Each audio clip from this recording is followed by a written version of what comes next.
Bismillahirrahmanirrahim. Assalamu alaikum and welcome to today's episode on Talk Shop by Faiza Tasneem. Thank you so much for for asking me why am I not doing it. And for past 1 month, I was unable to do an episode because of the ill health of my father. Alhamdulillah is on the mend, and I'm very excited to hold this particular conversation with a very important personality in HR's world, uh, Mr. Umar Raza. He's an HR professional. He writes. He runs a blog. He has his own YouTube channel, which he's going to talk about today. Uh, Basically, Umar's whole span of experience is in the management world. So his insights during this COVID and pre-COVID time, they're going to be very vital for all of us. For the sake of better reach of this particular program, I'm going to keep the conversation between Urdu and English so that a lot of audience can take reference from it. It becomes significant for them too. So welcome to the show. Thank you, Umar, for joining us today. Thank you very much for having me, inviting me. Right. Umar, I think you just have to see where your speaker is. Your voice is breaking. Is it clear now? Yes, it is. It is. All right. Okay. Yeah, All right. So, Umar, we will start off with your childhood.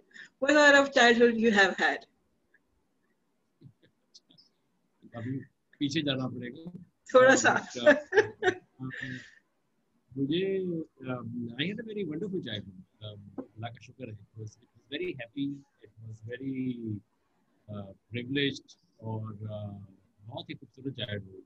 माशाल्लाह. अल्लाह का शुक्र. और क्योंकि मैं I am the youngest of the 5 siblings. अच्छा, माशाल्लाह. उस वजह से मेरा जो चाइल्डहुड है वो और भी ज़्यादा खुशगवार और मज़ेदार रहा, क्योंकि मैं छोटा जो बच्चा होता है वो बहुत लाडला भी बहुत होता है और सारे ही उसको देख रहे होते हैं. उस वजह से बिगड़ भी जाता है थोड़ा सा, लेकिन मैं बिगड़ भी गया था और बिगड़ा भी हुआ हूँ. अच्छा. बिगाड़ है अल्लाह का शुक्र है कि बहुत ज़्यादा नहीं हुआ, जल्दी संभल गया. लेकिन चीज़ें जो हैं वो बहुत अच्छी माशाल्लाह. इट वाज इसमें बेसिकली जो बेसिक लर्निंग है ना वो ये there is a book basically on this also on the birth order as to. वो एक है डॉक्टर केविन, उनकी बुक है बर्थ ऑर्डर पे. अच्छा. और उस पे उन्होंने बड़ी हर ऑर्डर ऑफ द बर्थ, जो भी बच्चा जिस भी ऑर्डर में है, अकेला है तब भी अकेला बच्चा है, उसकी क्या खसूसियात हैं, जो सबसे बड़ा है उसकी क्या खसूसियात और उसकी क्या पर्सनालिटी कैसे डेवलप होती है, जो मंजिला है उसकी कैसे होती है, द यंगेस्ट वन उसकी क्या क्या चीज़ें होती हैं.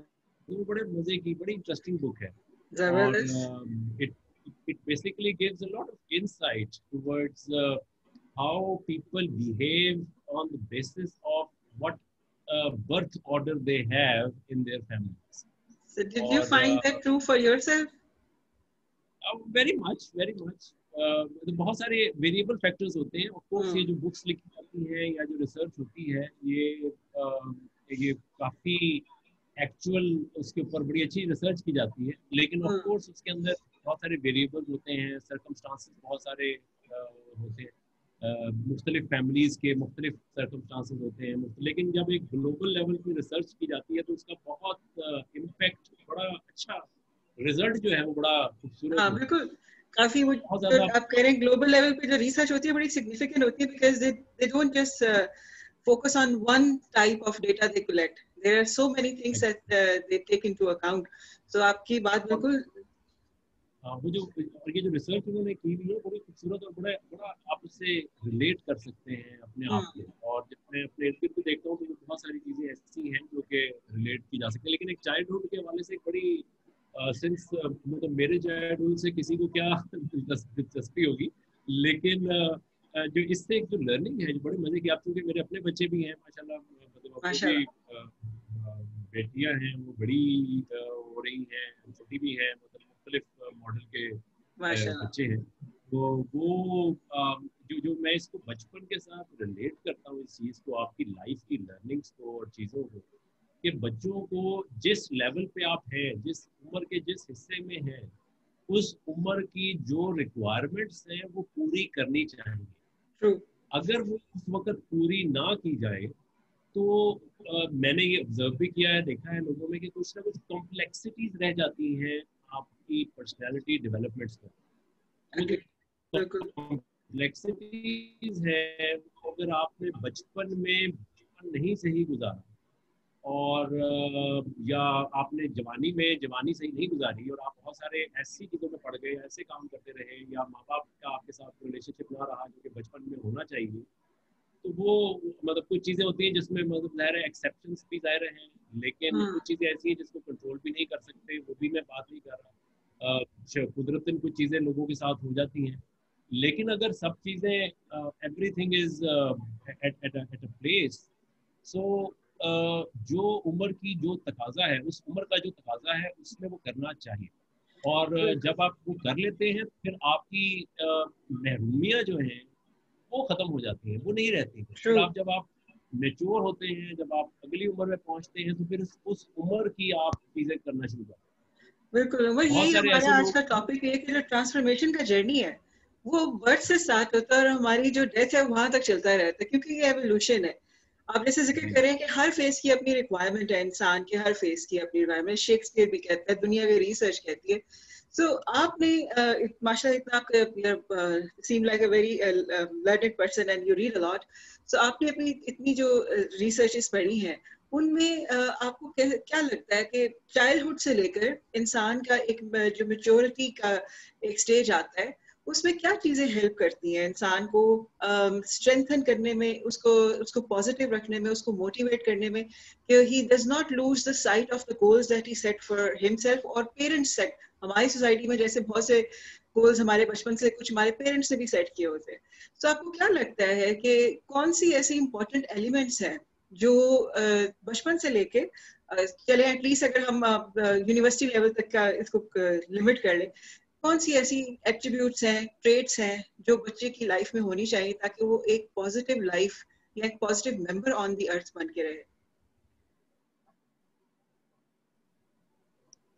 हाँ, काफी बड़ा सवाल है ये।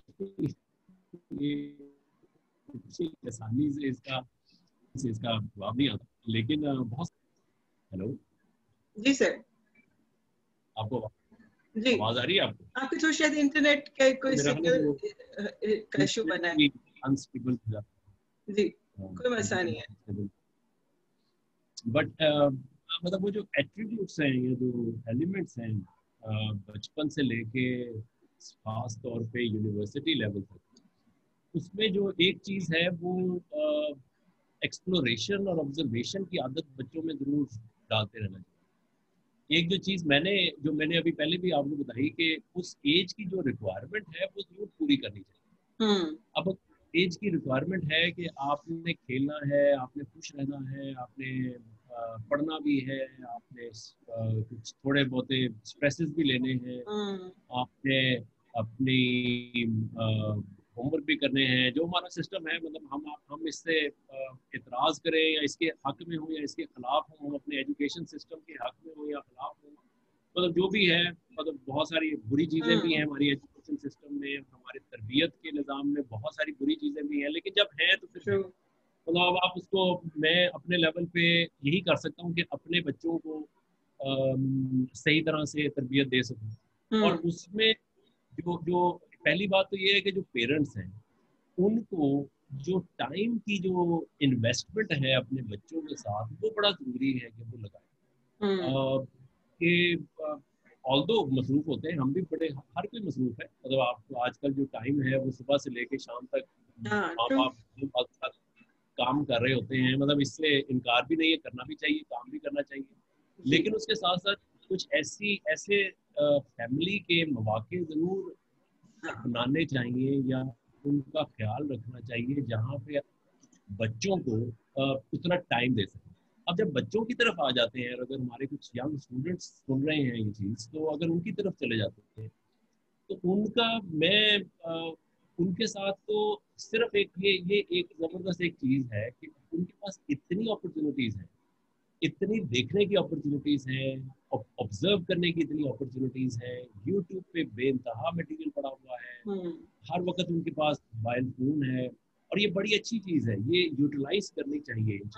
मेरे बच्चों के पास मोबाइल फोन भी हैं, लैपटॉप्स भी हैं, और उनको यूटिलाइज करने देना भी चाहिए, और वो अच्छे तरीके से इस्तेमाल, क्योंकि वो पता नहीं ये कॉल सच्चे होते हैं या जैसे भी होते हैं, या अभी मौके के हिसाब से किसी ने बनाए होते हैं, लेकिन तो ये कॉल है कि आजकल के बच्चों को उनकी जनरेशन के हिसाब से तरबियत दो। मतलब ठीक है, अच्छी बात अच्छी है, और ये मतलब इसको मान भी लेना चाहिए, क्योंकि आजकल के दौर में बच्चों को अगर हर वक्त टेक्निकल सेवी होना है उन्होंने, और उनके पास होनी चाहिए, तो फिर उनको उसी तरह से तरबियत देनी चाहिए, उसी तरह से उनको उनका ख्याल भी उसी तरह से रखना चाहिए।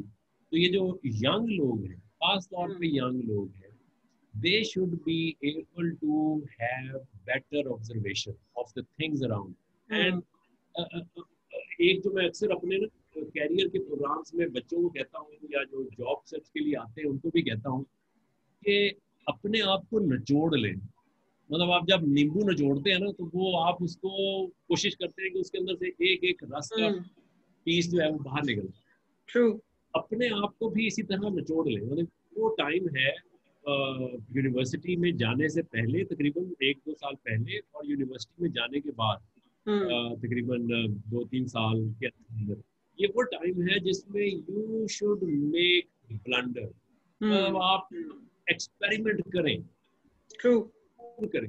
मतलब ये वो टाइम है जिसमें आप छोटे होंगे, और जब आप छोटे हैं तो आपको कोई कुछ इतना ज्यादा, आपको छोटे होने के ही उसमें लोग माफ भी कर देंगे, मतलब तो गलत काम नहीं करेंगे, ऑफ कोर्स, कोई किसी को वैसे मार मूर ना दे, लेकिन हर किस्म का ब्लंडर करने के लिए तैयार रहे। और वो ब्लंडर कब होगा? जब आप एक्सपेरिमेंट करेंगे, जब आप नई नई चीजों को एक्सपेरिमेंट करेंगे। आप जैसे एक बच्चा होता है ना, बच्चे को आप रोकते हैं, वो आग के गोले को ही पकड़ लेता है, और वो आग का गोला पकड़ने के बाद पता चलता है कि वो हाथ पड़ गया, तो आइंदा के लिए वो जरा मुहतात हो जाता है। तो जो बच्चे भी हैं, जो यंग भी हैं, दे शुड एक्सपेरिमेंट एवरीथिंग। मुझे याद है, मैं जब यूनिवर्सिटी के दौर में और जाने वाले थे और यूनिवर्सिटी कर रहे थे, और यूनिवर्सिटी के बाद भी कई साल तक मतलब मैंने बड़े एक्सपेरिमेंट किए। I have done a number, हर चीज में पंगा लिया, बहुत सारी एक्टिविटीज की, सोसाइटीज में, ड्रामेटिक सोसाइटी में, डिबेटिंग सोसाइटी में, एक्टिंग में, स्पीकिंग में, गाने में, साइकिलिंग चलाने में, स्पोर्ट्स में। मुझे याद है, मैं यूनिवर्सिटी में I was a member of the cricket team also, और at the same time I was the member of the hockey team also. Hockey का मैच हुआ तो हॉकी खेली, फुटबॉल का मैच हो गया तो फुटबॉल भी खेला। वो जो भी चीज आती रही उसको पकड़ते रहे और उसको खेलते रहे। उसमें से कुछ ना कुछ चीजें जो है ना, वो गुड टाइम होता है जिसमें आपको you should be able to make the blunder. और ये मैं इसलिए कहता हूँ, ब्लंडर का वर्ड बार बार इसलिए इस्तेमाल करता हूँ कि आप 25 साल से लेकर 30 साल की उम्र तक, 30 साल इज द मैक्सिमम लिमिट, उससे पहले आप ब्लंडर कर लें जिंदगी, क्योंकि उस वक्त तक आप, अगर आपने कोई बहुत बड़ा ब्लंडर भी किया होगा ना, तो मतलब ऑन एवरेज अगर आप लाइफ का स्पैन भी लगाएं तो आपके पास इतना मौका होगा कि आप उससे रिकवर कर सकेंगे। लेकिन अगर आपने 3 साल के बाद इस किस्म की हरकतें करनी शुरू की, तो फिर ब्लंडर से बचना जो है ना, वो मुश्किल हो जाए। फिर आपके पास जिम्मेदारियां। अच्छा पॉइंट बताया कि बच्चों को ये जो स्कूल टाइम है, यूनिवर्सिटी टाइम है, ये उनका लर्निंग का टाइम है, अपने आप को इम्प्रूव और ग्रूम करने का टाइम है। तो उनको डिफरेंट सब्जेक्ट जो वो यूनिवर्सिटी में पढ़ाए जाते हैं, उसके अलावा एक बहुत ज्यादा जो इम्पोर्टेंट चीज है वो ये है कि उन्हें कॉम्बिनेशन रखना चाहिए या बैलेंस रखना चाहिए अपनी लाइफ के अंदर, co curricular as well as academic जो उनकी रिस्पॉन्सिबिलिटीज है, क्योंकि ग्रेड्स देना भी जरूरी है, लेकिन जो स्पोर्ट्स का आपने जिक्र किया या जितनी और एक्स्ट्रा करिकुलर एक्टिविटीज हैं, बच्चों की कैरेक्टर बिल्डिंग में वो बहुत हेल्प करती हैं। और जो मेरे ख्याल में आप ब्लंडर्स की बात कर रहे हैं, वो अगर हम बच्चों की लैंग्वेज में उसको ट्रांसलेट करें, तो वो जो फेलियर्स उन्हें या सेटबैक्स उनको डिफरेंट असाइनमेंट्स में, डिफरेंट कॉम्पिटिशन्स में उनको फेस करने पड़ते हैं, या डिफरेंट जैसे उन्होंने और कोई प्रोजेक्ट्स किए उनमें उनके 100% किसी वजह से नहीं आ सकी, ये वो एरियाज हैं जहाँ से they can learn and improve upon that experience और द मैसेज और the lesson that they get. तो ये एक बहुत इंपॉर्टेंट आपने मैसेज दिया. I think I absolutely agree with you कि बच्चों को ये कॉन्फिडेंस देना चाहिए that they need to realize the potential they have. उनके अंदर बहुत सारा एनर्जी होती है इस एज के अंदर. यूथ में उनके पास बहुत टैलेंट, आइडियाज बड़े जबरदस्त होते. और अब तो अल्हम्दुलिल्लाह पिछले 5 से 7 सालों में दुनिया की जो प्लेटफॉर्म है वो इतनी बदली है लास्ट 1 डेकेड में. दुनिया में टेक्नोलॉजी की वजह से और इसके अलावा और बहुत सी चीज़ों की वजह से बहुत ज़्यादा चेंज आया है, जिसकी वजह से जो बच्चों की स्किल्स की इम्प्रूवमेंट है या स्किल्स की कैटेगरी है वो ऑल टुगेदर एकदम बदल गई है. और आप ये जो एनालिसिस की बात करें कि बच्चों को अपनी ऑब्जर्वेशन स्किल्स को बहुत क्रिटिकल थिंकिंग को बढ़ाना चाहिए, उसमें वाइडर रीडिंग का एक बहुत बड़ा रोल है. आपने YouTube का जिक्र किया कि बहुत ज्यादा चीजें वहां पढ़ी हैं, तो हर तरह की चीज वहां पढ़ी है. ये बच्चों ने खुद डिसाइड करना है कि वो किस तरह की चीजों को एक्सप्लोर करना चाहते हैं. बिल्कुल आपने बहुत अच्छी बात की. तो इससे रीडिंग कनेक्टेड आप. के I just want to add one thing here. आपने रीडिंग के हवाले से बात की तो या वाइडर रीडिंग के हवाले से ये एक अनफॉर्चुनेट रियलिटी है. बेसिकली इसको हमें भी अपने लेवल पे इसको रियलाइज भी करना चाहिए कि हर किसी की रीडिंग हैबिट्स नहीं होती. मैं अगर मेरी अपनी रीडिंग हैबिट्स नहीं थी. मुझे फैमिली में बड़ा हमारा पढ़ने पढ़ाने का शौक तो था, लेकिन वो अनफॉर्चुनेटली मेरी नहीं. मैं एक ऐसा मैं अजीब सा क्या अजीब सी मखलूक अपने आप को समझता हूँ. बात का पता नहीं लोग भी समझते कि नहीं, लेकिन मुझे बिल्कुल पढ़ने का शौक नहीं है. मैं उन किस्म के लोगों में से हूँ, यंग जनरेशन जो अब तो नहीं यंग रहा इतना, लेकिन यंग जनरेशन में, लेकिन मुझे पढ़ने का कभी शौक नहीं रहा. किताबें पढ़ने का मुझे कभी शौक नहीं रहा. मैं उससे बहुत सिंपथाइज करता हूँ उन लोगों से जिनको लोग सारा वक्त ये कहते रहते हैं कि तू किताब पढ़, तू लोगों को किताबें पढ़नी चाहिए, लोगों को किताबें पढ़नी चाहिए. भाई किसी का शौक नहीं है, उसको किताबों से मजा नहीं आता, उसको कुछ वहां से नहीं निकलता. Why you are pushing that person or individual or young boy or girl to read the books? मतलब बुक्स पढ़ना बड़ी अच्छी बात है, लेकिन हर किसी का ये नहीं. मुझे नहीं फोर्टे नहीं है अब हर एक का. हाँ, ठीक बात की आपने. कोई नहीं पढ़ सकता. लेकिन इसके अंदर एक और इम्पोर्टेंट बात है जो यंग लोगों के लिए बड़ी इंपॉर्टेंट है कि किताबें पढ़े बगैर चारा भी नहीं है. अब जब तक आपके पास किताबें नहीं पढ़ेंगे तो आप बहुत सारी चीजें ऐसी हैं जो कि बहुत सारी बेसिक रियलिटीज को मिस कर जाएंगे. हाँ, हकीकतें जिंदगी की नहीं खुलती. अब मेरी अगर आप पीछे देख रहे हैं कि ये मेरी लाइब्रेरी है. बेसिकली मेरा ऑफिस है और मेरी लाइब्रेरी है और मेरी यहाँ पे किताबें. अब मैंने किया क्या, ये मैंने एक यंग लोगों को मैं बताता भी हूँ कि आपको अगर किताबें पढ़ने का शौक नहीं है तो परेशान होने की जरूरत है. बहुत सारा और मटेरियल पड़ा हुआ है, बहुत सारी और चीजें पड़ी हुई हैं, आप वहां से भी सीख सकते हैं. लेकिन एक काम आप जरूर कर सकते हैं. वो काम क्या है कि किताबें जाके महीने में सिर्फ एक किताब खरीद लो. चाहे 200 रुपए की, 300, ओल्ड बुक्स में चले जाओ. वो जो अनारकली के बाहर लाहौर में और पिंडी में भी, राजा बाजार के बाहर और पेशावर में भी है और कराची में भी इंतहा लाइन लगी हुई है, वहां पे जमीन पे किताबें पड़ी हुई हैं. आप 100 रुपए 200 रुपए किताब खरीद लो, चाहे पढ़ो नहीं. अग्रीड. सिर्फ खरीद लो. आपको खरीद के आप अपने पास, मैंने पिछले 20-25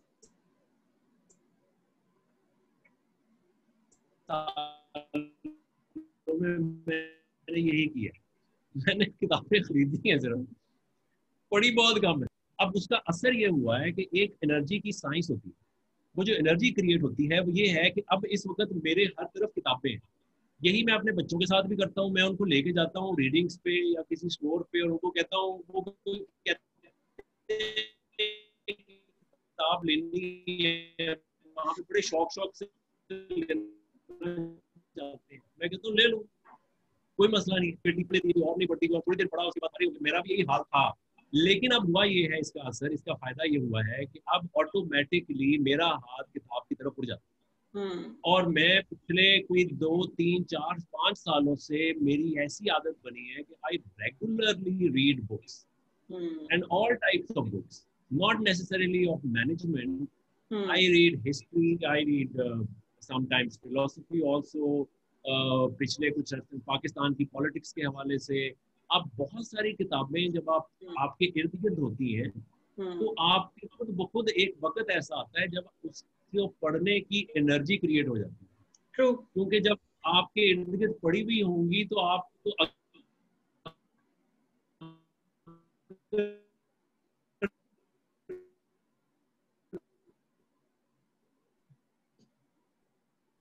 ये बिल्कुल ऐसे ही है कि अगर आपके इर्द गिर्द खाना पड़ा होगा तो आप खाना ही खाएंगे। आप ये जो मैं शुरू में हम चाइल्डहुड के हवाले से नाइस बात कर रहे थे, एनालॉजी। उसमें एक बड़ी इंपॉर्टेंट बात यह है कि हम बच्चों को भी सिखाना चाह रहे होते हैं कि वो अदब सीख जाए, वो पढ़ना सीख जाए, वो सारी चीजें सीख जाए।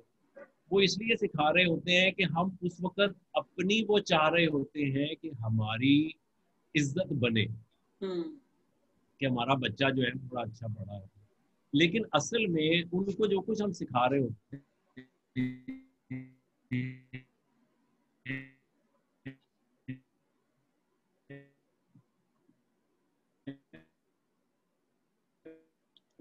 वो अब से उस वक्त के लिए सिखा रहे होते हैं। ये टॉपिक खत्म करूंगा, मतलब ये मैं अपने बहन के बच्चों को अक्सर देखा करता था कि मेरी बहन जो है वो, ये आज से कोई 15-20 साल पुरानी बात है, कि वो रोजाना सुबह अपना बेड बनाती, अपने बच्चों का भी बेड बनाती, उनके कपड़े भी सही करके रख देती, उनके बर्तन भी उठा के रख देती। मैं अक्सर सोचा करता था कि ये उनको क्यों नहीं कहती कि ये वो ये करें। अब जब वो बच्चे बड़े हो गए हैं और कुछ की शादियां हो गई या कुछ आगे अपनी यूनिवर्सिटीज में चले गए, अब वो बच्चे ऑटोमेटिकली ये काम सारा कुछ खुद कर रहे हैं। तो उनको जो लाइफ की ट्रांसफॉर्मेशन है बेसिकली, ये हर शख्स के साथ ये होता है कि वो अपना माँ बाप का इमेज बन जाता है।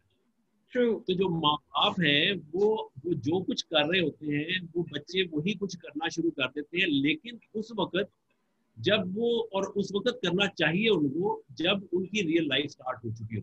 ट्रू। और वो बड़ा जरूरी अमल कि वो रियल बिल्कुल लाइफ में उन्होंने करना है, बचपन में उन्होंने क्या करना है इसमें। ट्रू। आपने बिल्कुल सही बात की। और अगेन वही वाली बात, आपका जो पन है कि हर फेज की अपनी रिक्वायरमेंट है। बच्चों का एनवायरनमेंट उस तरह से होना चाहिए जिस तरह की उनकी रिक्वायरमेंट है। उमर, आपने एचआर की फील्ड में बहुत काम किया है। मैं आपका ये जो ट्रांजिशन है बच्चों की स्किल्स का और इंसान एचआर में इसेंशली जो हमारा ज्यादा इंटरेक्शन होता है वो हायरिंग में, बहुत एक एचआर का बहुत बड़ा फंक्शन है हायरिंग और फिर ट्रेनिंग और उनको एब्जॉर्ब कराना सिस्टम में। तो आप कोरोना से पहले के जो वर्ल्ड थी उसके अंदर रिक्रूटमेंट के ऊपर बहुत ज्यादा फोकस हो रहा था, गेमिफिकेशन की भी बातें हो रही थी क्योंकि ऑटोमेशन आ रही है जो अब कोरोना की वजह से ज्यादा बढ़ गया, उसका स्केल बहुत एकदम से तेज हो गया और बढ़ गया। आपकी ऑब्जर्वेशन क्या है कि एचआर का जो रोल है ह्यूमन रिसोर्सेज का, क्योंकि हम ह्यूमंस की स्किल्स की बात कर रहे हैं, उनके एनवायरनमेंट की बात कर रहे हैं, चाहे वो बच्चे हैं या जो आगे बड़े होके वर्कफोर्स का हिस्सा बनेंगे। तो आपको क्या लगता है कि एचआर का रोल कोरोना से पहले क्या था और अभी ये जो कोरोना का टाइम आपने 6-7 महीने का ऑब्जर्व किया है, आपकी अपनी इनसाइट क्या है कि एचआर का रोल कैसे चेंज करेगा काम करने की सलाहियत को, काम करने के स्टाइल को? ये बड़ी ये हर किसी की दुखती रग है आजकल एचआर का। और जो कोरोना के हिसाब से जो चेंजेस आई हैं पिछले 5-6 महीने में खासतौर, पहले क्या था और अब क्या है, और एचआर के लोग जो हैं वो बेसिकली काफ़ी प्रॉब्लम में हैं। तो सारे प्रैक्टिकल एचआर जो, मैं तो खैर एचआर में उस तरह से नहीं हूँ, मैं बाहर ही बैठ के देख रहा हूँ, रिक्रूटमेंट करता हूँ, मेरे से पूछते भी रहते हैं लोग मुख्तलिफ किस्म की उसमें चीज़ें। लेकिन ऑफकोर्स एक टफ टाइम है, ये सिर्फ पाकिस्तान में नहीं है, दुनिया भर में ये तो ग्लोबल है। सारे ही बिल्कुल। ग्लोबल एक इशू है। पीडी वाले इसके ऊपर बहुत बातें करते रहते हैं, लिखते रहते हैं, उनकी काफ़ी गाइडलाइंस भी आई हैं कि वो करें। मेरा पॉइंट ऑफ व्यू जरा थोड़ा सा डिफरेंट है। ये मैं बीच में कोविड को नहीं लाता। बहुत सारे लोग Covid, pre Covid, post Covid बहुत सारी चीज़ें करते हैं। हाँ है, मतलब बहुत सारी चीज़ें हैं, मतलब मैंने कौन सी ऐसी एनालिसिस से अपने को तीर मार लेना है जो कि बाकी बड़े लोगों ने नहीं मारा। लेकिन मेरा पॉइंट ऑफ व्यू सिर्फ ये है कि ये तो चेंजेस हैं, ये होनी है जिंदगी में। ये अभी ये नहीं आया तो कुछ और आ जाएगा। ये तो चीज है जिसके लिए एचआर वालों को अपनी ऑर्गेनाइजेशन को हर वक्त तैयार रखना था पहले ही। ट्रू।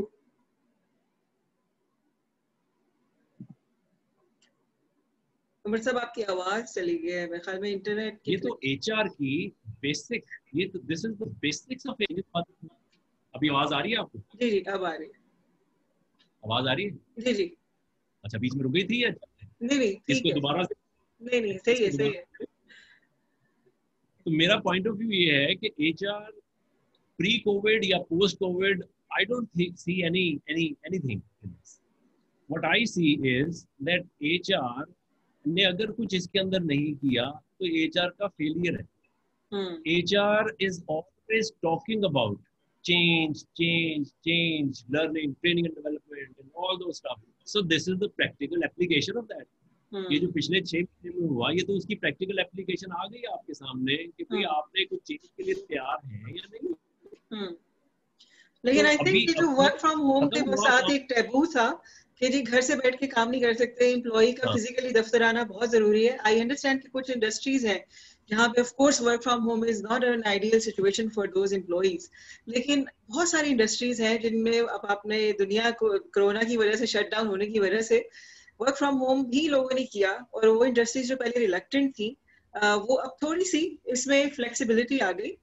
तो मेरे ख्याल में इसको आप कुछ चेंजेस ऐसी थी जो एनवायरनमेंट ने इन्फोर्स करा दी थी, सही वो अपॉर्चुनिटीज थी लेकिन इन्फोर्स करवा दी। नहीं, वो यही है ना, वो इन्फोर्स हो गई। वो इन्फोर्स चेंज जो हम बात करते हैं ना कि एक इन्फोर्स चेंज होती है, ये इन्फोर्स चेंज आ गई। हाँ लेकिन इसमें वर्क फ्रॉम होम की भी जो कैटेगरी है, अगर आप इन रियलिटी देखें, मैं अभी पाकिस्तान के हवाले से सिर्फ बात कर रहा हम्म हूँ।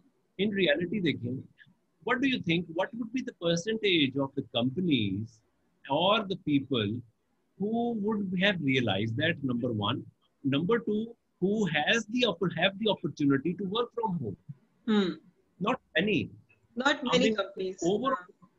ओवरऑल स्ट्रक्चर देखें पाकिस्तान की, हमने तो रियलिटी को देखना ना। मैं being an HR, I see what is reality in my country, what hmm is reality in my employees. हम्म मेरे एम्प्लॉय का घर इस तरह से अरेंज नहीं है कि वो उसको दफ्तर बना सके। हम्म मेरे एम्प्लॉइज का घर के अंदर वो फैसिलिटीज नहीं है कि वो दफ्तर बन सके।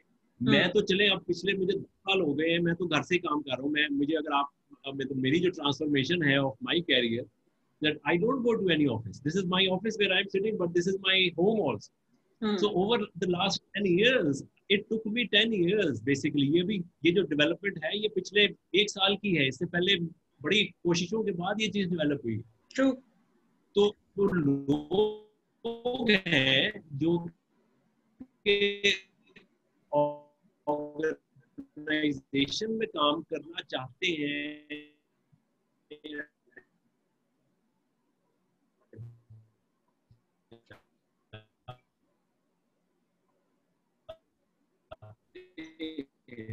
कितने परसेंटेज लोग ऐसे होंगे? Hardly hardly. घर इस तरह से डिजाइन या जब है, या ये एक वो एक जो एक था, फियर था हम्म कि घर से काम। नहीं हो सकता। अभी फ्रीलांस की एक बहुत बड़ी दुनिया है और पाकिस्तान इस वक्त ग्लोबल स्टैंडिंग में 4th नंबर पे खड़ा है, जहाँ पे फ्रीलांसर की जो मार्केट है वो बड़ी बूम कर रही है, ग्लोबली बात कर रही हूँ। तो क्योंकि यंग बच्चे उसमें आई थिंक बहुत बड़ा रोल है उन यंग बच्चों का जो जनरेशन एक्स और वाई और जी के जो बच्चे हैं जिन्होंने दुनिया को डिफरेंट तरीके से सर आपकी सर आपकी इंटरनेट आपको आवाज आ रही है सर?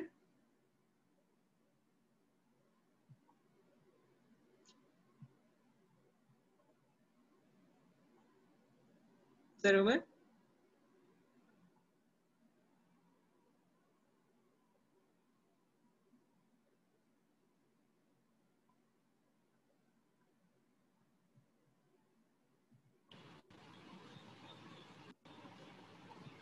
जी सर, आपको हाँ जी। आवाज आ रही है? अच्छा, तो बीच में मेरा ख्याल इंटरनेट। जी। हाँ, ये आज चलो, ये अच्छा हुआ आप रिकॉर्ड कर रही हैं, लाइव नहीं कर रहे। तो सर ये जो आपने जिक्र किया कि जैसे एचआर के तो बड़े सारे चैलेंजेस कोविड से पहले भी हुए थे, कुछ हद तक वो सिमिलर ही रहेंगे ग्लोबली। पाकिस्तान की हम बात नहीं कर रहे, ग्लोबली ये रहेंगे।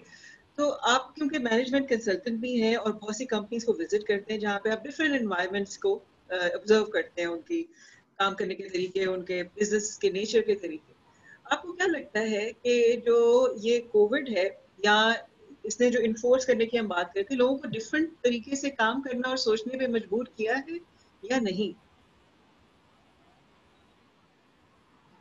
डेफिनेटली किया है वो।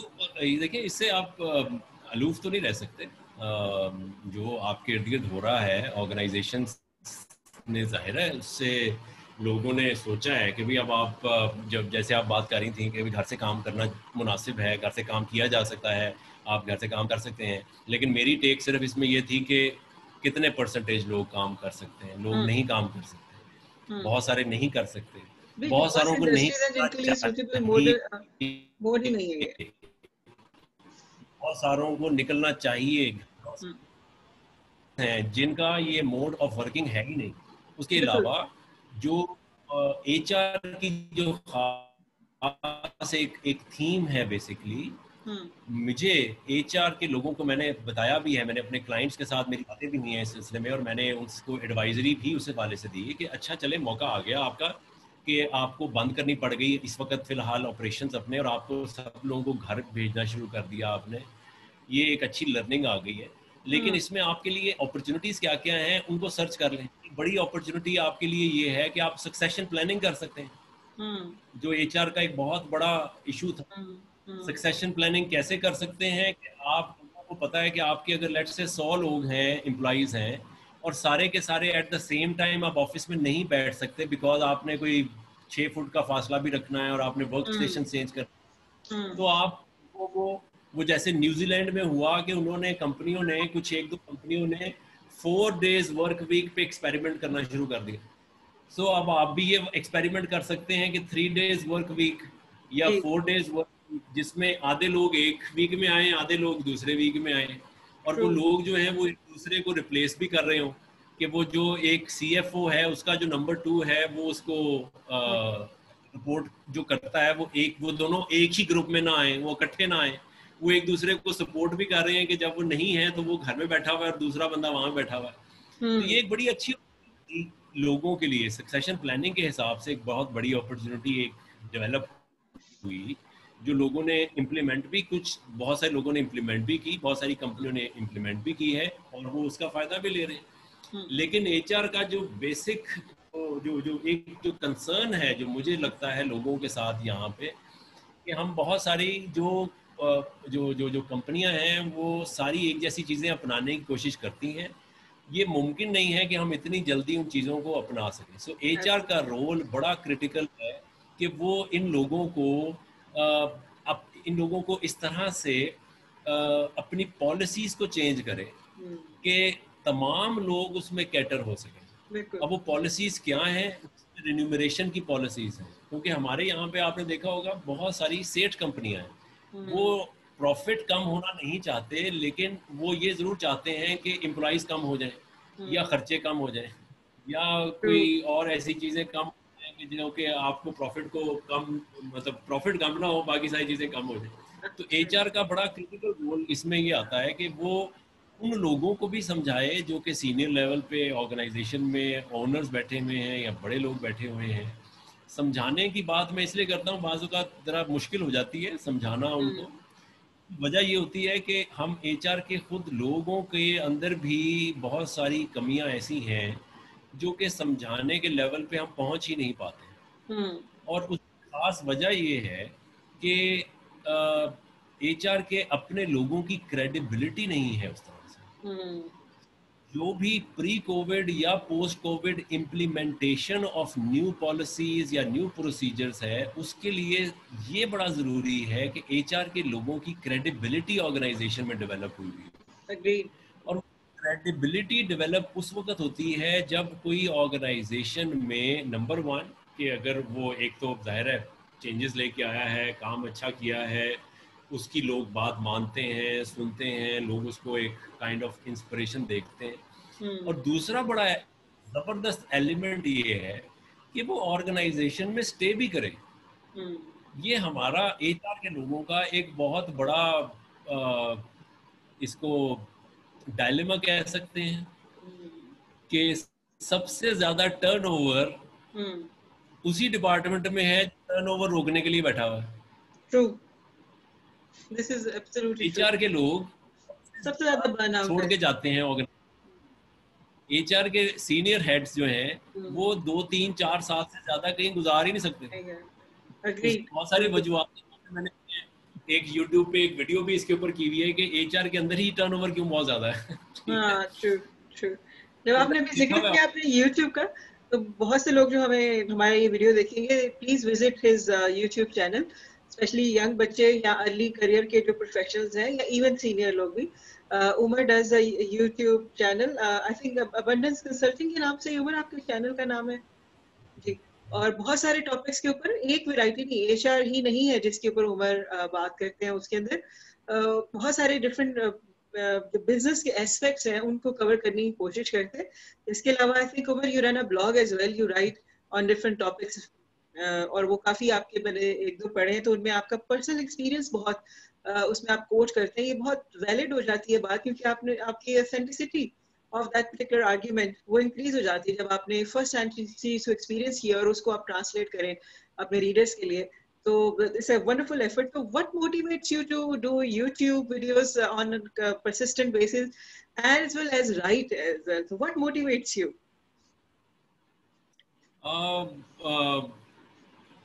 मुझे मोटिवेट क्या करता है, मुझे मोटिवेट ये करता है कि मैंने कुछ अपने लिए कुछ करना है। Okay. मुझे ये मोटिवेट करता है। अच्छा, मुझे nice. कभी ये चीज मोटिवेट नहीं करती कि मैंने किसी के लिए कुछ करना। Right. मैं बड़ी एक ये सबसे बड़ी मेरी इसको मुझे बड़ा शौक है ये I think करने it's a का। good point that one needs to celebrate your own self, and it's a beautiful way of putting. I want to contribute for myself because I have learned things. Yeah. बहुत सारी चीजें की हैं। आप अगर मेरा YouTube channel भी देखें, बड़े मजे की बात है। वो मुझे अक्सर लोग मेरे YouTube चैनल पे, और वो मेरी अपने साथ ही एक जंग है उसके अंदर। अच्छा। और वो जंग ये है कि मैंने YouTube की अपनी वीडियोस अपने सब्सक्राइबर्स के नंबर से ज्यादा रखनी है। Okay, right. Right. अब मेरी जो सब्सक्राइबर्स हैं वो बड़े कम है, मेरी YouTube की वीडियोस ज्यादा है। और मेरी कभी किसी YouTube वीडियो में मैंने कभी ये किसी को नहीं कहा कि आप मेरा सब्सक्राइब करें चैनल और लाइक करें और कमेंट करें। उसकी एक खास वजह है, वो मैं लोगों को, और उसमें अगर आप मेरी वीडियोस भी देखें, अक्सर लोग कहते हैं कि ये तो मतलब इतना लंबा कंटेंट कौन सुनेगा, लोगों का तो वही नहीं है, इतनी अटेंशन नहीं होता। अटेंशन है ही नहीं है।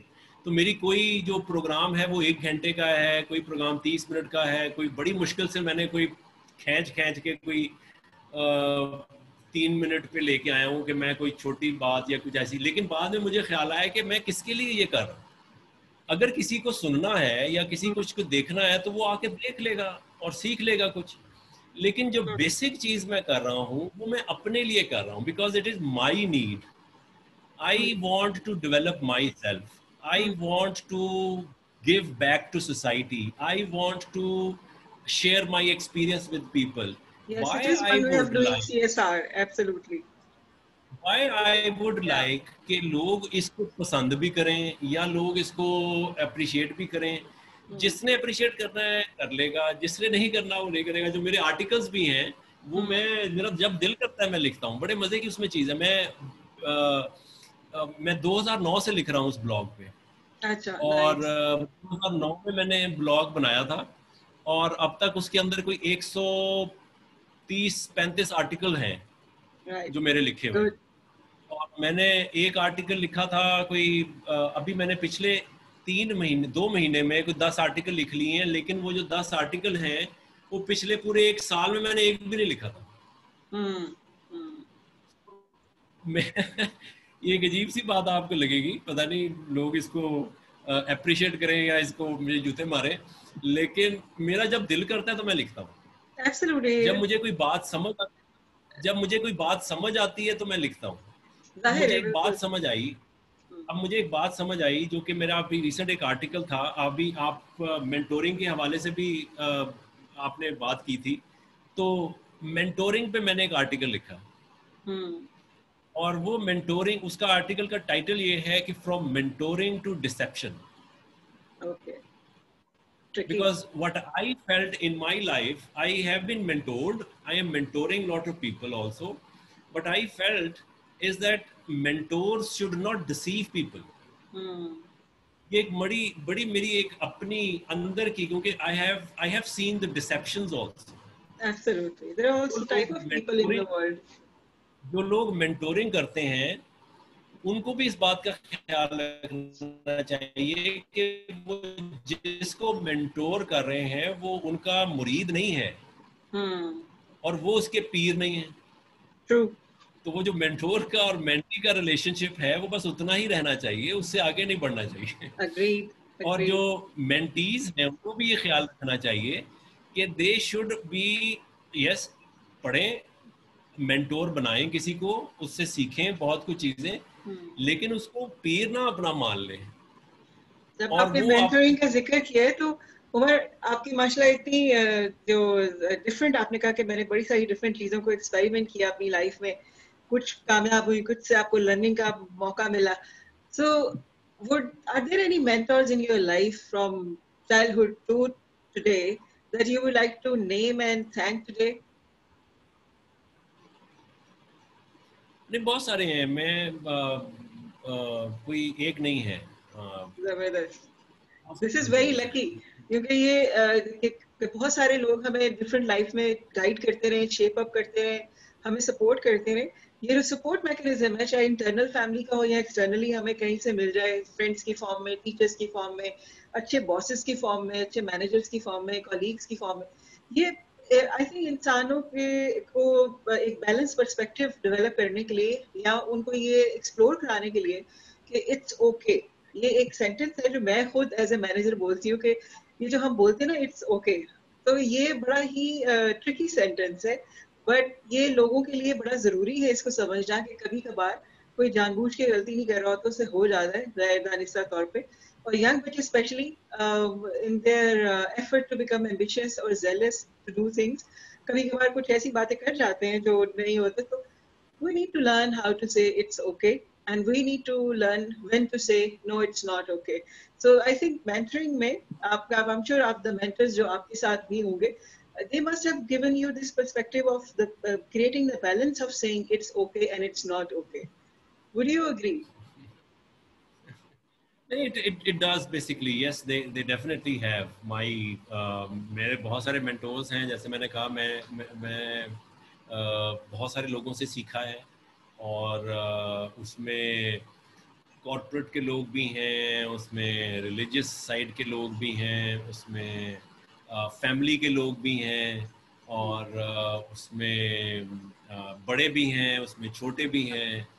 ये मैं इसलिए बात कर रहा हूँ कि आप अपना मेंटोर्स का जो स्पेक्ट्रम है वो खुला रखें, बिकॉज मेंटोर का जो बेसिकली जो टाइटल है या उसका जो मकसद है मेंटोर का, मेंटोर और टीचर में फ़र्क सिर्फ यही है कि टीचर जो है वो ज़्यादा नॉलेज वाला होता है, मेंटोर जो है वो बड़े पर्सपेक्टिव वाला होता है.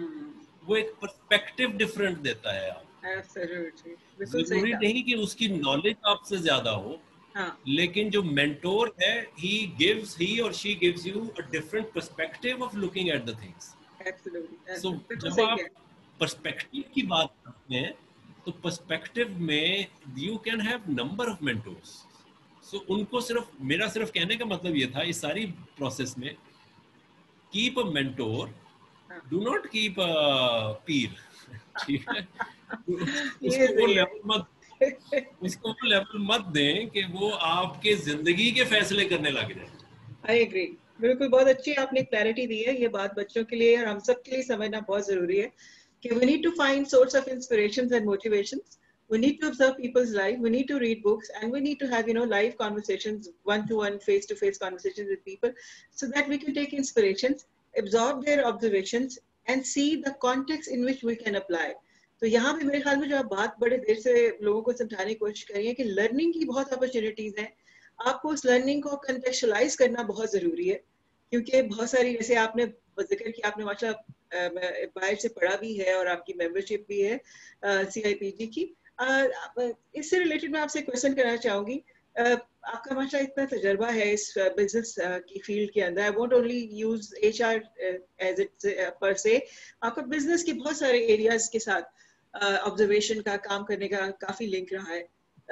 फॉरेन डिग्री करके पाकिस्तान में सर्व करना एक बड़ी जबरदस्त बात है, क्योंकि जब आप फॉरेन से पढ़ के आते हैं तो बहुत सारी न्यू लर्निंग और बहुत नए करने का तरीका, काम करने का तरीका आप सीख के आते हैं वहां से। तो कितना इजी है उस लर्निंग को कंटेक्चुअलाइज करना, चाहे आप HR की फील्ड से हैं, अकाउंटिंग की फील्ड से हैं, कंप्यूटिंग की फील्ड से हैं। आपको क्या लगता है, क्या हमारा जो एनवायरनमेंट है वो उस लर्निंग को कंटेक्चुअलाइज करने में हेल्प करता है? नहीं करता। बिल्कुल नहीं करता। अच्छा। ये हमारा जो एनवायरनमेंट है ना वो मैं आपको वैसे आपको पता नहीं ये कैसे पता चला कि मैंने कोई फॉरेन डिग्री की है। मैंने कोई फॉरेन डिग्री नहीं की है। नहीं यार, मैं I have never you are member of I have foreign, never या वो या CIPD, yes you are member of that. I am member of CIPD but yes. I have never, और पता नहीं मुझे शौक बड़ा था, मैं कभी किसी फॉरेन यूनिवर्सिटी में नहीं पढ़ा। मुझे बहुत शौक था कि पढ़ूं, अभी भी बड़ा शौक है। अभी हाँ सॉरी, मैंने ये कह रहा था कि आप मेंबर हैं CIPD के, फॉरेन बॉडी के। कोई पैसे दे दे और मुझे बुला ले तो मैं अभी भी चला लेकिन अभी भी मुझे अभी भी बड़ा शौक है कि अगर कोई बुला ले तो मैं जरूर जाऊं। और लेकिन मैं सिर्फ जो बात करना चाह रहा हूँ वो ये है कि मैंने बहुत सारे फॉरेन क्वालिफाइड लोगों को मेरे नंबर 2 रहे हैं। मैंने उनको हायर किया है अपनी ऑर्गेनाइजेशन में as my as their boss. And और मैंने उनके हालात देखे, मतलब सारे फॉरेन क्वालिफाइड जो हैं वो अच्छे नहीं होते। That's true. सारे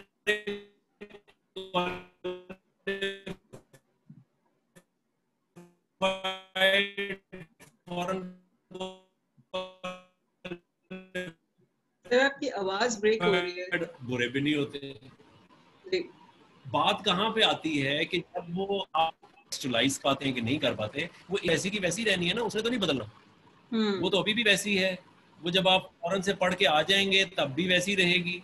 ये तो आपको चेंज करना है अपने आप को।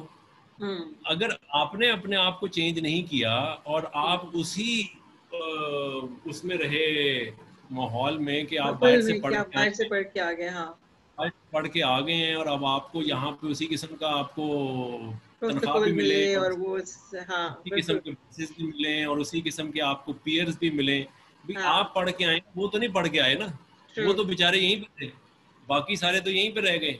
अब आपका काम है कि आप उस फॉरेन डिग्री को कॉन्टेक्स्ट में लेके आए यहाँ पे और साबित करें कि आप ज्यादा बेहतर हैं उन लोगों से जो कि यहाँ रह गए। एनालिसिस तभी बेहतर हो जाता है, बिल्कुल। तभी तो आपको यहाँ पे ऑर्गेनाइजेशन शायद कुछ लोगों को अच्छे पैसे भी देती है। और कि आप बाहर से पढ़ के हैं, बड़ी अच्छी बात है, बाहर से पढ़ के कोई आता है तो वो उसको यहाँ पे अच्छी नौकरी हम हमेशा करते थे, HR वाले लोग हमेशा वैल्यू करते हैं। प्रेफर करते हैं, अगर बिल्कुल। कि कोई बाहर से पढ़ के आया है तो उसको, या बाहर की किसी के पास डिग्री है या सर्टिफिकेशन है, तो उसको ज़रूर वैल्यू किया जाता है। लेकिन वो जो वैल्यू किया जाता है, ये स्टूडेंट्स के लिए बड़ी ज़रूरी बात है समझनी। वो जो वैल्यू किया जाता है वो सिर्फ उस वक्त इंटरव्यू की बेसिस पे वैल्यू किया जाता है या CV की बेसिस पे वैल्यू किया जाता है। अगर वो परफॉर्मिंग अपनी लर्निंग को अकॉर्डिंग टू दैट ऑर्गेनाइजेशन, तो उनको वैल्यू नहीं किया जाएगा, 6 महीने में उनको निकाल दिया जाएगा। I have seen this happening with people. I have done this with people. I have done this with people who have said, and they were qualified from the Ivy League universities, University of Berkeley, California, University of Stanford. यहाँ के पढ़े हुए लोगों को मैंने higher किया है organisation. 6 महीने के बाद उनको हाथ जोड़ के उनको निकाला है कि भाई खुदा के वास्ते चले जाओ यहाँ से। तुम यहाँ पे कामयाब नहीं हो सकते, तुम यहाँ पे you can not work here. उनकी मतलब वो एटीट्यूड ही नहीं डेवलप होगा। जरूर जाएं, ये जो स्टूडेंट्स हैं, ये जो बच्चे हैं, यंग बच्चे हैं, मैं I have travelled in different countries because of my courses, मुख्तलिफ कोर्सेज के लिए मैं गया, ट्रेनिंग प्रोग्राम्स के लिए गया. So I was right that you did do, you know, for things from foreign, not a master's degree, but you have done a lot of things from different foreign countries. हाँ जी, उस तरह से नहीं जिस तरह से वो मतलब मुस्तकिल आप चले जाते हैं, लेकिन हाँ, yes, I have gone to different conferences, different programmes, different किस्म की वो चीज़ों पे. लेकिन जो जो इसमें से जो लर्निंग है वो यंग लोगों के लिए वो ये है कि जैसे ही आप जाएं बाहर, आप वापस आएं, या फॉर दैट मैटर आप ना भी आएं, इसमें भी कोई मसला नहीं है. आप चाहे वहीं पर ही अपनी ज़िंदगी बनाना चाहते हैं वहाँ पे बनाएं, या पाकिस्तान में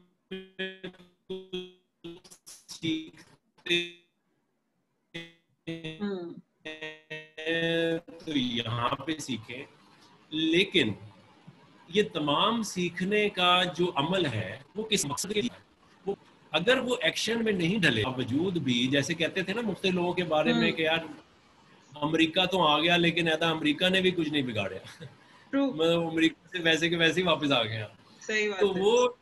वो जो एक चीज है ना कि आपको अगर कोई छोटी सी लर्निंग हुई है, वो लर्निंग ले लेना कोई बड़ी बात नहीं है, वो सारे कर सकते हैं. फॉरेन डिग्री बहुत सारे लोग ले सकते हैं, पैसा जिनके पास होता है वो ले लेते हैं. ट्रेनिंग प्रोग्राम्स बहुत सारे लोग अटेंड कर सकते हैं. किताबों के अंबार पड़े हुए हैं वो पढ़ सकते हैं, यूट्यूब की वीडियोस दे सकते हैं, वेबिनार सुन सकते हैं, ऑडियो प्रोग्राम्स हैं, स्टीवन कवी के प्रोग्राम हैं, कासिम अली शाह को सुन रहे हैं, कामरान रिजवी को सुन रहे हैं, एंथनी रॉबिन्स है, दुनिया भर के जिग जैगलर है, बड़े बड़े लोगों की आप कहानियाँ, ये सारों को सुन लेना कोई कमाल नहीं है. कमाल ये है कि आप उसको सुनने के बाद अगला आधा घंटा कैसे गुजारते हैं. जब वो अगला आधा घंटा आप उसको किसी एक्शन में नहीं डालेंगे, आधे घंटे के बाद कहानी खत्म. You would be at the same. तो आप वहीं के वहीं आ जाएंगे.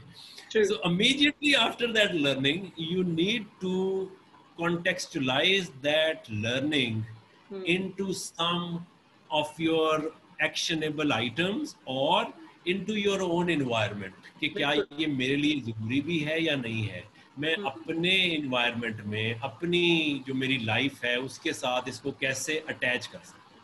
बिल्कुल. So ये चीजें जरूरी है.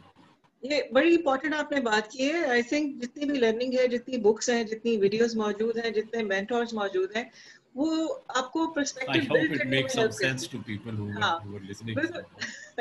They can, you know, help you build up your perspective.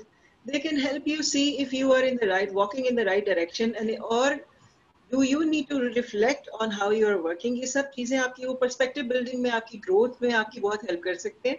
लेकिन आपका अपने आप से ट्रू होना बहुत जरूरी है उसके लिए. वो लर्निंग क्या आपको किसी तरह से इफेक्ट कर पाई है या नहीं कर पाई, ये एंगल जो है वो बच्चे ने या लोगों ने खुद डिसाइड करना है अपने लिए. वरना लर्निंग का तो आपने बताया कि बहुत सारे प्लेटफॉर्म मौजूद हैं, लोगों को उनसे बहुत सारे लोग जिनको मैं जानती हूँ वो वाकई इन प्लेटफॉर्म्स को बड़ा अच्छा यूज भी करते हैं. और बहुत से बच्चे हैं that I work with, they take all these things very seriously, and I have seen them improving their takes in written form, in assignments as well as otherwise. तो उनकी जो पर्सपेक्टिव बिल्डिंग है वो तो हो रही है. उमर, एक लास्ट क्वेश्चन, हमारे प्रोग्राम का टाइम खत्म हो रहा है, लेकिन आपके पास बड़ी जबरदस्त इंफॉर्मेशन है हमें बताने के लिए. तो आपके जो एक्सपीरियंस है उसमें आपने अभी जिक्र किया कि आपने बहुत ट्रैवल भी किया है अपने स्टडी के लिए, कभी वर्क के लिए. तो ट्रैवल से आपने क्या सीखा? डिफरेंट कंट्रीज में ट्रैवल से आपकी लर्निंग क्या थी? मतलब सर्टिफिकेट से तो डेफिनेटली टॉपिक रिलेटेड आपने लर्निंग ली होगी, कॉन्फ्रेंसेस में डिफरेंट तरह का. इसके अलावा आपने जिन कंट्रीज को विजिट किया, उस ट्रैवल ने आपको किस तरह से हेल्प किया? मेरे 2 ट्रैवल बड़े मजे के थे. मैं वो जो लर्निंग ली ना, वो जो सर्टिफिकेट्स वगैरह लिए, वो तो पता नहीं क्यों मुझे उन्होंने दे दिए, क्योंकि मैं तो वहाँ पे जाके मुश्किल से ही बैठता था किसी जगह पे. वो उन्होंने बस, चूंकि मुझे कंपनी ने भेजा हुआ था तो उन्होंने मुझे दे दिए कि भाई सर्टिफिकेट भी ले जाओ, अब ये भी जरूरी है. लेकिन दो जगह बड़ी, और दोनों जगह इतनी एक दूसरे से 180 डिग्री शिफ्ट पे इधर उधर है. एक मैं जापान गया. टोक्यो इज जो हमने सुना है टोक्यो के बारे में, it is more than that. I'm sure. I mean, Japan has, और उसकी, और वो मेरे तकरीबन मुझे अब 16 साल पहले, 17 साल पहले की बात है ये. But I still remember everything, every day. I stayed there for 2 weeks, and I still remember every day how I spent there. क्या क्या मैंने किया, किस किस बंदे से मैं Lovely. मिला, कितनी जगहों पे मैं फिरा. हमें मतलब सारी शाम I used to walk throughout Tokyo की गलियों में मैं फिरता रहा. मैं अकेला पाकिस्तान से गया हुआ था. मेरी नॉमिनेशन हुई थी बेसिकली पाकिस्तान से. मैं था सिर्फ 13 मुल्कों से लोग आए हुए थे वहाँ पे, और वो एक कॉन्फ्रेंस थी. उन्होंने हमें HR पे और उस पर सिखाना था कुछ. वो हमें थोड़ी देर सिखाते थे, उसके बाद हम तो फारिग होकर बाहर निकल जाते थे. And that is the time. और वो जो जापान ने जो उस 2 हफ्ते में जो कुछ मैंने सीखा है वो अभी तक मेरे साथ है. Lovely. और वो इतनी खूबसूरत चीजें हैं कि you can really kind of see कि जापान जहाँ पे है क्यों है. ये वहां जाके पता चला कि वहां पे वो जहाँ पे है वाकई इस वजह से है. अभी तो खैर आप वीडियोस पे देख सकते हैं बहुत सारी चीजें, लेकिन वहां पे जाना जो है वो बड़ा. नहीं, और जो लाइव दूसरा मेरा एक्सपीरियंस करना वीडियो से बहुत फर्क होता है. हाँ, मुझे खुद एक्सपीरियंस करना है, वो बड़ा वो चीज़ होती है. जो दूसरा जो मेरा इसका 180 डिग्री शिफ्ट वाला दूसरा एक्सपीरियंस है, वो मैं काबुल में रहा हूँ 1 महीना. वहाँ पे मैं काम के लिए गया हुआ था, और I was sent by Sarina hotels. मैं उस वक्त सरीना होटल्स का HR था यहाँ पे लाहौर पाकिस्तान में. तो उन्होंने वहाँ पे, हम काबुल सरीना होटल खोल रहे थे, तो वहाँ पे उनकी ओपनिंग के लिए और उनके जो भी HR के मामलात हैं, ट्रेनिंग्स वगैरह, तो 1 महीने के लिए मुझे वहाँ भेजा हुआ था कि उनका सेटअप करना है HR. और वो जो काबुल में मैंने देखा, that is again out of this world. मतलब वो जो हम यहाँ पे बैठ के, और वो टाइम था काबुल में जब अभी नए नए वहाँ पे अमेरिकन और ये दुनिया भर के फौजी वहाँ पे आए हुए थे, और मतलब था बड़ा ख़तरा वहाँ पे, बहुत ज़्यादा ख़तरा था. तो वो 1 महीने के लिए हम वहाँ पे, लेकिन वहाँ पे भी मैं गलियों में बड़ा फिरा हूँ, बड़े लोगों से घूमता फिरा हूँ, मिला हूँ लोगों से और बातें की हैं. और बड़ी खूबसूरत चीज़ें देखी हैं. काबुल में भी बहुत खूबसूरत चीज़ें. और So you made fond memories दो during these travels, and you got to observe people's culture. और सब कहते हैं कि अगर आपने किसी कंट्री का कल्चर अच्छे से सीखना है, देखना है, ऑब्जर्व करना है, तो उनके स्ट्रीट कल्चर को ऑब्जर्व करें, क्योंकि सारा कल्चर एक्चुअल में तो वहाँ होता है जो स्ट्रीट पे चल रहा होता है. So पैदल चलने से जो गाड़ी में आप सफर करते हैं किसी भी कंट्री में, वो उतना शायद नहीं आपको सिखा सकता उस कंट्री के बारे में, जितना गलियों में फिर के पैदल सफर करके वहाँ की चीजें ऑब्जर्व करके एक्सप्लोर करके आपको उस कंट्री का पता चलता है. So thank you. ट्रू. ये बड़ा इंपॉर्टेंट है, ये बड़ा इंपॉर्टेंट है. ये आप बल्कि इवन मैं तो बल्कि लोगों को कहता हूँ पाकिस्तान में भी गलियों में फिरो, यहाँ पे भी साइकिल पकड़ लें. मेरे पास साइकिल है और मैं साइकिल चलाता हूँ, बड़ा रेगुलरली साइकिलिंग करता हूँ. और मुझे बड़ा शौक है कि मैं छोटी गलियों में घुस जाऊं, घरों को देखूं, लोगों को देखूं. वहाँ आपको इतना कुछ सीखने को मिल जाएगा दैट आप किताब लिखने जोगे हो जाएंगे कि पाकिस्तान में आप अगर गलियों में फिर लें. बिल्कुल सही कह रहे हैं. बहुत लर्निंग है यहाँ पे. हमारे पास डाइवर्सिटी ऑफ पीपल जो है, languages, culture with in Pakistan बहुत ज्यादा है, और उसमें भी लर्निंग के बहुत सारी ऑप्शंस हैं हम सबके लिए. So thank you उमर, आपसे बात करके बहुत अच्छा लगा. प्रोग्राम का टाइम खत्म हो रहा है. We would love to carry on different topics, but thank you so much. Thanks to all the viewers who would be watching this particular video later on. इस दुआ के साथ कि आप लोग जहाँ हैं, जैसे हैं, अल्लाह आपको आसानियाँ दे और आसानियाँ बांटने वालों में आपको शामिल कर दे. इस दुआ के साथ thank you so much. I'll see you inshallah very soon with another episode of this particular program. Thank you. Allah Hafiz. Thank you, Umar. Khuda Hafiz. Thank you.